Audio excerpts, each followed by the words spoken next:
Entrevista Venevisión. Líder en opinión. Por tu canal independiente, Venevisión.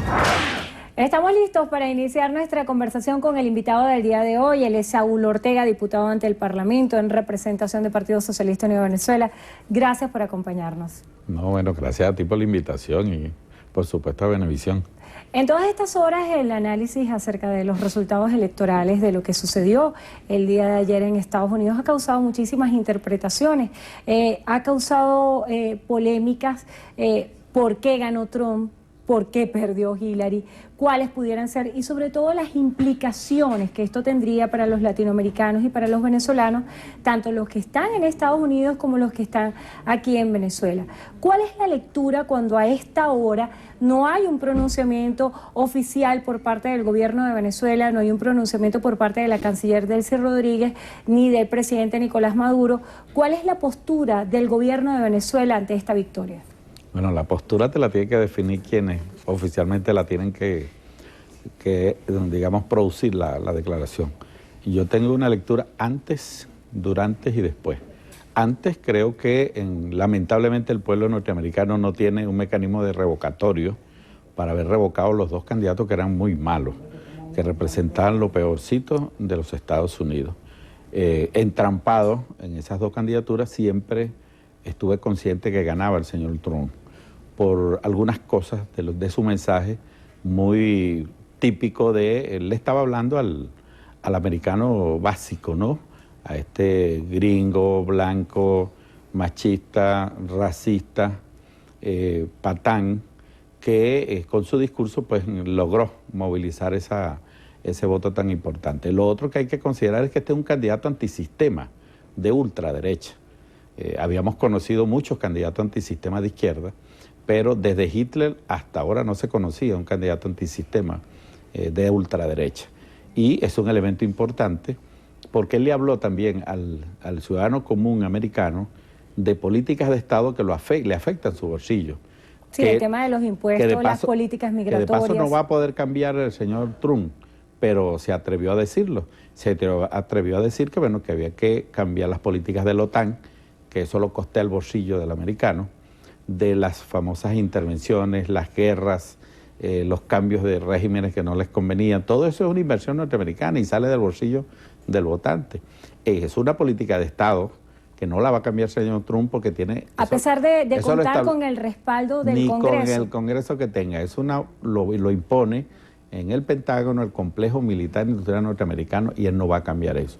Otras políticas de Estado a las que se atrevió a contradecir es el caso de los tratados de libre comercio, que es una política que está en el Departamento de Estado y tampoco la va a cambiar Trump, pero se atrevió a decirle al americano común, usted está desempleado, las empresas aquí se han ido a China y a otras partes porque los tratados de libre comercio que tiene Estados Unidos han perjudicado a las industrias norteamericanas y por eso usted está desempleado.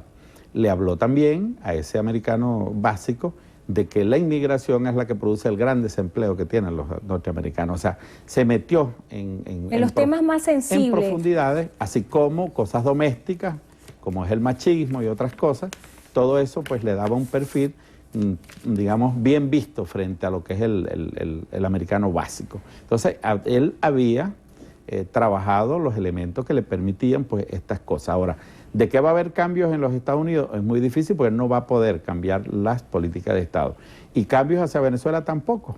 Cualquiera de los dos candidatos tenían o tienen una política antivenezolana. E incluso hay un detalle de este candidato, que el estado de Florida, que es un poco más complejo, le envió un mensaje muy claro, anti-Cuba y anti-venezolano, un poco para arrastrar a ese inmigrante que decían que no votaba por Trump. Claro que vota por Trump porque tienen un complejo, tienen un prejuicio, ¿no?, hacia los gobiernos de Cuba y Venezuela y bueno, y arrastran críticamente esa masa hacia el señor Trump. Lo cierto es que ganó en estados que en primer lugar le garantizaban la mayoría en los colegios electorales y también incluso en esta política que te estoy señalando afectaba directamente a al Partido Demócrata. Lo otro que quería decirte es que él se atrevió a decir que ese sistema electoral es el más antidemocrático y lo puso en entredicho y dijo que era corrupto y que era fraudulento. Y lo otro que es importante para nosotros es que ellos que viven criticando nuestro sistema electoral y los del mundo entero y mandando observadores y criticando, por ejemplo, las elecciones en Nicaragua, es la cosa más antidemocrática del mundo. La gente no vota por el presidente, vota por unos colegios electorales. Sí, son elecciones en segundo grado. Y se ha dado el caso en elecciones pasadas donde el candidato que más votos tenía menos colegios electorales y por lo tanto ganaba el que tenía menos votos, porque ese sistema es antidemocrático y es un sistema incluso bipartidista. Allí no hay partidos progresistas en los Estados Unidos, sino partidos del establishment. Ahora bien, diputado, varios aspectos interesantes de lo que usted señala, cuando hace referencia al discurso que llevó a la victoria al hoy presidente de Estados Unidos, Donald Trump. Muchos han asociado este discurso con el presidente Chávez y de alguna forma la figura de Chávez fue utilizada como un elemento en contra de Donald Trump cuando era candidato. ¿Piensa usted que Donald Trump y Chávez se parecen? En nada, absolutamente, aunque coinciden en ser candidatos antisistema, es la única referente. ¿Y lo irreverente? Sí, pero Chávez, un socialista, un humanista, un hombre comprometido sobre todo con los sectores más necesitados. Trump es un hombre del establishment, un hombre del capital, un capitalista básico, y es un hombre precisamente que representa el sistema más injusto y reaccionario que se haya podido conocer. En todo caso, la comparación del contenido principal ideológico y político de Trump lo podemos hacer con Hitler, un candidato antisistema de derecha. Chávez fue un exitoso candidato antisistema, pero de izquierda, socialista, humanista y comprometido con los sectores más pobres. Ahora bien, o sea, es imposible que podamos hacer una comparación entre Trump y Chávez. Ahora bien, diputado, en torno a las variables, dentro de las primeras reacciones tras conocerse los resultados electorales, la caída de las bolsas, la caída del peso mexicano, ¿qué impacto pudiera tener en lo económico este nuevo presidente para Venezuela en cuanto al dólar? Mira, yo lo que creo es que los principales elementos del imperialismo, estamos hablando del poder real en los Estados Unidos, estamos hablando de la banca especulativa, del complejo militar industrial norteamericano, de los grandes complejos de los trusts petroleros, estaban apoyando a la señora Clinton. Y esa es la reacción del capitalismo internacional, que se sentía muy seguro con este apoyo del establishment a la señora Clinton. Este señor ha hecho un discurso demagógico, porque él sabe que no va a poder cambiar el establishment ni las políticas de Estado en los estados, en lo que es el gobierno de los norteamericanos.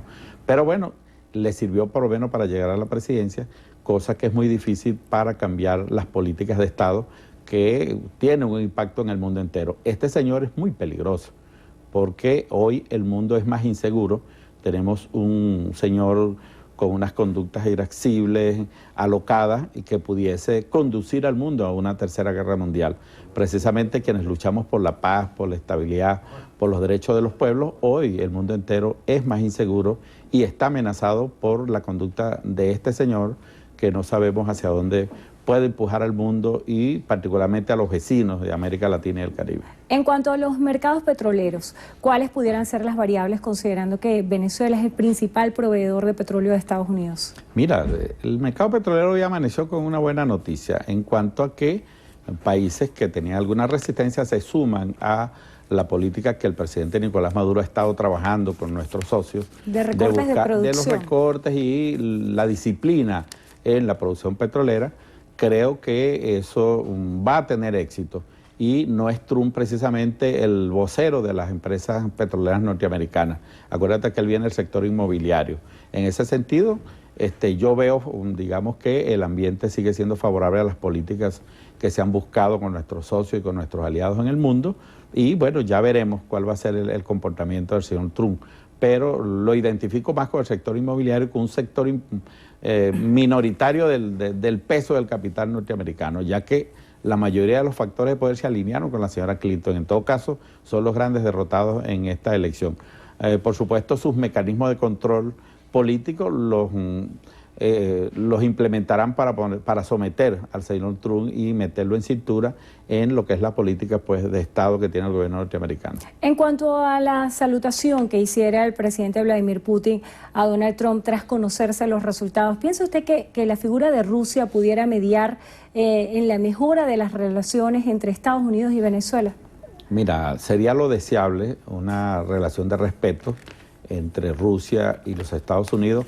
Eso pudiese ayudar a que no haya digamos, un clima de conflicto posterior. Y en cuanto a nosotros, mira, nuestro gobierno ha sido claro, categórico, en cuanto estamos interesados en mantener las mejores relaciones con todos los países del mundo en el marco del derecho público internacional, en el marco del respeto y en el términos de igualdad como Estado. Si esas condiciones son aceptadas, por supuesto, por la diplomacia americana, nosotros no tenemos ningún problema en mantener un diálogo político en esas condiciones. Diputado, hablando de diálogo y ya trasladándonos al tema local y tratándose también de las condiciones de respeto, lo que va a suceder en las próximas horas es determinante porque el 11 de noviembre ha sido fijado como fecha tope por la oposición venezolana para hacer un balance de lo que ha sido hasta ahora el proceso de diálogo. ¿Qué se espera para las próximas horas en cuanto al diálogo, cuando hay tanta expectativa de que se pudieran parar de la mesa la oposición o el gobierno? ¿Qué expectativas hay y qué avances hay concretos para todos los venezolanos para esta semana? Bueno, el ultimátum no viene de la oposición, creo que viene de los sectores violentos que están claramente identificados, son los hijos del carmonismo, los hijos de Carmona, y me estoy refiriendo al señor Leopoldo López, que no está en el diálogo, no está en la mesa, y al señor Capriles. Son los dos hijos de la violencia y del golpismo. Capriles está en la mesa, pero está buscando los mecanismos para implosionar y para, digamos, abortar lo que es una política correcta implementada por el presidente Nicolás Maduro. Y la UNASUR les ha dicho con toda claridad a ambos, digamos, sectores que la mesa no tiene ultimátum y que nadie se para, porque ese es el mecanismo. Lo que se busca es un ambiente de confianza para construir acuerdos. Y creo que el enviado del Papa también ha sido categórico. Así que esa política de Capriles, irresponsable, pues, y que apunta más bien es hacia buscar un clima de violencia, él va a tener que definirse. O se queda en la mesa o se levanta. Pero no creo que su política de chantaje pueda prosperar. Por lo demás, es importante señalar que el diálogo es una política exitosa del presidente Nicolás Maduro. Fue él quien convocó este diálogo político, ha sido el presidente que convocó a UNASUR, quien convocó a estos expresidentes, que a diferencia de aquellos veintitantos irresponsables que también son expresidentes, que no gozan de ningún prestigio en América Latina, estos expresidentes de alguna forma son gente muy respetable y hacen una buena contribución. Y quien invitó a la figura del Papa de Estado a Estado fue el presidente Nicolás Maduro. Así que esas condiciones exitosas se las debemos al presidente Nicolás Maduro, que siempre ha apostado a la paz, a un clima de entendimiento y a buscar salidas pacíficas, electorales y constitucionales, que es lo que debe imperar y es por donde todos los venezolanos estamos apostando. No queremos que nos vuelvan a robar un nuevo diciembre con violencia, con paros, ni con nada de esas cosas. Yo creo que la mayoría de los venezolanos, tanto opositores como chavistas, apuestan al éxito de esa mesa de diálogo y que se consigan pues acuerdos duraderos, respetuosos y civilizado como nos merecemos todos los venezolanos. Bueno, agradecemos al diputado ante la Asamblea Nacional en representación del Partido Socialista Unido de Venezuela, Saúl Ortega, por estar con nosotros hoy en Entrevista a Venevisión. Gracias. Gracias a ti. Y gracias a ustedes también por habernos acompañado. Que tengan todos feliz tarde.